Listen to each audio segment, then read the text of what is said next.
Pour en discuter, accueillons Elon Levy, ancien porte-parole national israélien, et Dan Pfefferman, analyste en sécurité nationale et major de réserve de Tsahal.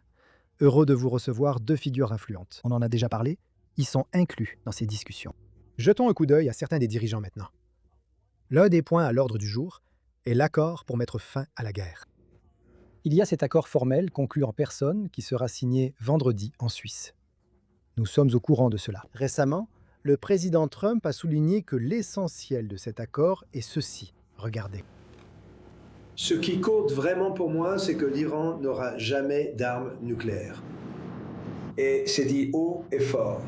Ils ne vont pas la développer, ils ne vont pas l'acheter.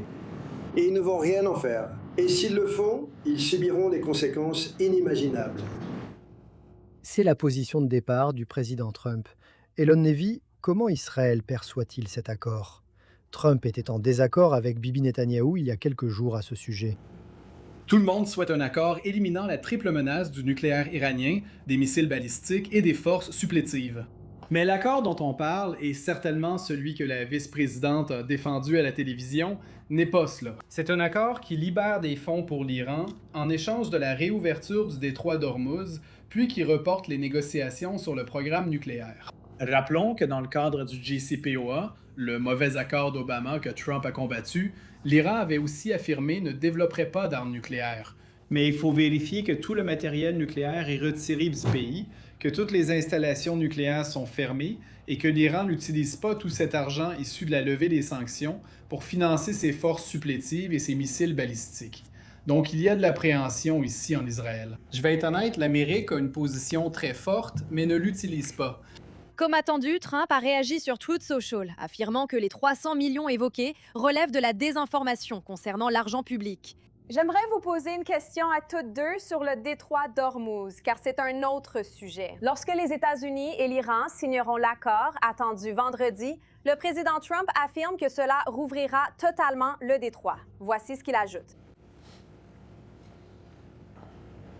Beaucoup de choses formidables vont se produire au Moyen-Orient en ce moment. Et ce qui est très important, le prix du pétrole est en train de chuter. Et la bourse grimpe en flèche aujourd'hui, comme une fusée, avec des chiffres records. Et le pétrole a connu sa plus forte chute, et nous sommes désormais à des niveaux bas. Donc, nous nous rapprochons des niveaux que nous avions avant que tout cela ne commence. Et vous savez, certaines régions du pays voient déjà une baisse des prix de l'essence. Dan, c'est très important pour les Américains. Ils ne veulent pas payer autant à la pompe ici. Alors, dans quelle mesure la motivation financière du président Trump influence-t-elle réellement la conclusion de cet accord? Cela semble être l'élément le plus important ici. Il y a, vous savez, la logique de faire baisser les prix du pétrole d'un côté. Je pense que la Coupe du Monde en fait partie. Mais soyons clairs ici. Jusqu'à présent, d'après ce que nous en savons, et nous n'avons pas encore tous les détails, Elon Levy a raison. Ce n'est même pas comparable à ce que le JCPOA a accompli. Quel est le terme que j'ai entendu récemment? Un pétard mouillé. Cet accord rapporte actuellement beaucoup d'argent à l'Iran, qu'il utilisera pour financer son programme de missiles et ses groupes supplétifs. Ils vont essayer de reconstruire le programme nucléaire dès qu'ils le pourront.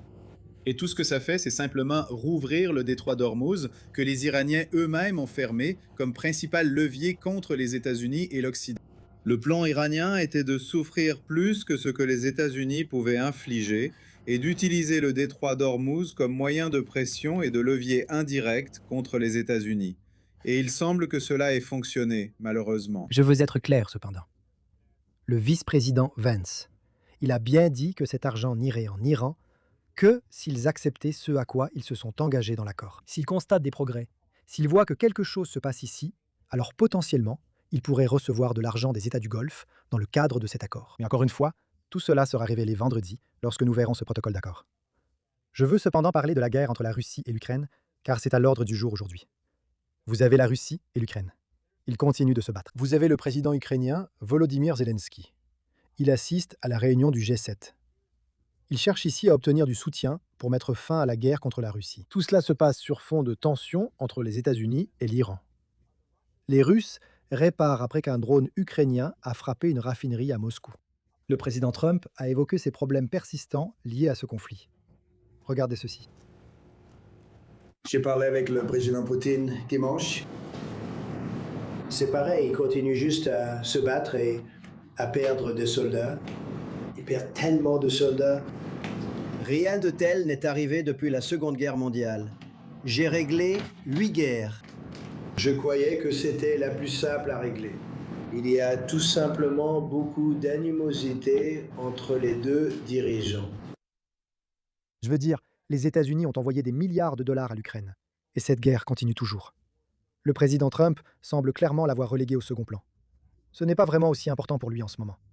L'Iran semble être la priorité. Elon Levy, pensez-vous que si la question de l'Iran est réglée, l'attention pourrait vraiment se tourner vers l'Ukraine?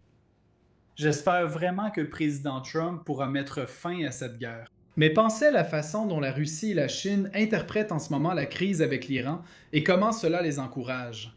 Ils vont voir le président Trump promettre la reddition inconditionnelle de l'Iran, puis proposer de financer un plan de reconstruction de 300 milliards de dollars pour que le régime iranien puisse se reconstruire. Ces régimes vont regarder l'Amérique et dire Je ne crois pas que c'était le but de l'administration Trump, peu importe le membre. « Non, absolument pas, c'est une conséquence non intentionnelle. » C'est donc votre prédiction de ce qui pourrait arriver.